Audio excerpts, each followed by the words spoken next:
Selamat berjumpa kembali dengan kami, channel Indo News. Kami akan menyajikan berita-berita terbaru, terpanas, ter-up-to-date untuk Anda semua.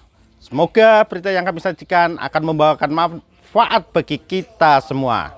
Salam NKRI harga mati. Perbedaan mencolok Anies dan Heru. Anies gaji tenaga ahli 8,2 juta rupiah, diubah Heru menjadi 29,05 juta rupiah.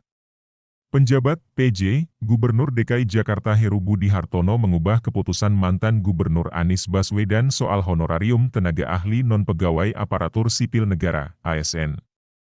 Anies menetapkan gaji tenaga ahli senilai 8,2 juta rupiah per bulan. Anggaran ini untuk mendanai tenaga ahli yang menyusun sambutan, pidato, makalah, dan kertas kerja gubernur serta wakil gubernur. Kebijakannya tercantum dalam Keputusan Gubernur DKI Nomor 1214 Tahun 2019. Menetapkan satuan biaya honorarium tenaga non-pegawai ASN sebesar 8,2 juta rupiah per bulan, demikian bunyi poin pertama Kepgub Anies Baswedan yang diteken pada 31 Juli 2019. Heru lantas mengubah aturan tersebut dengan menerbitkan Kepgub DKI Nomor 1155 Tahun 2022.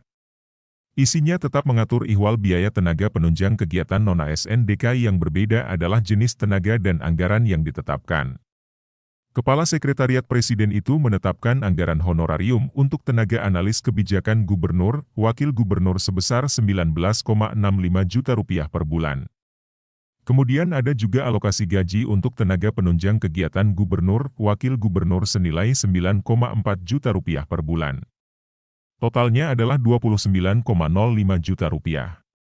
Biaya untuk pelaksanaan tugas tenaga non-pegawai ASN dibebankan pada anggaran pendapatan dan belanja daerah, APBD DKI, melalui dokumen pelaksanaan anggaran Biro Kepala Daerah Sekretariat Daerah Provinsi DKI Jakarta, begitulah bunyi keputusan Heru. Heru Budi merasa perlunya tenaga penunjang untuk optimalisasi pelaksanaan kegiatan gubernur atau wakil gubernur. Dia menekan Kepgub ini pada 28 November 2022. DKI jelaskan kenaikan gaji tenaga ahli era Heru Budi.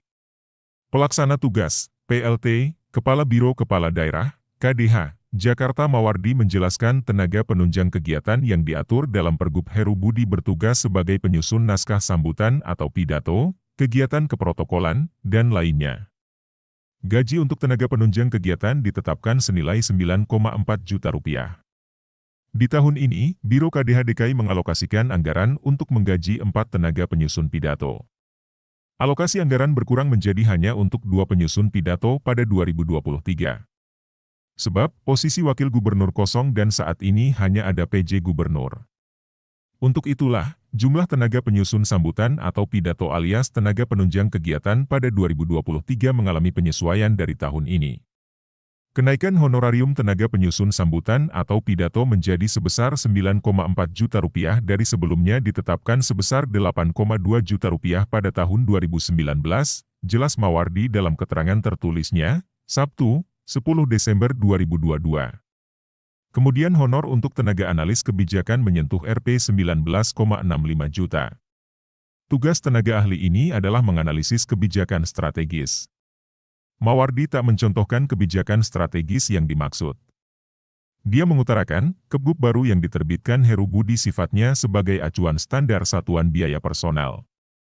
Kepgub ini sifatnya sebagai acuan standar satuan biaya personel, apabila ada kebutuhan untuk menganggarkan tenaga non-ASN penunjang kegiatan gubernur atau wagub mengikuti acuan standar biaya dalam Kepgub ini, terang dia. Reporter Tempo.co Editor Lani Diana Wijaya.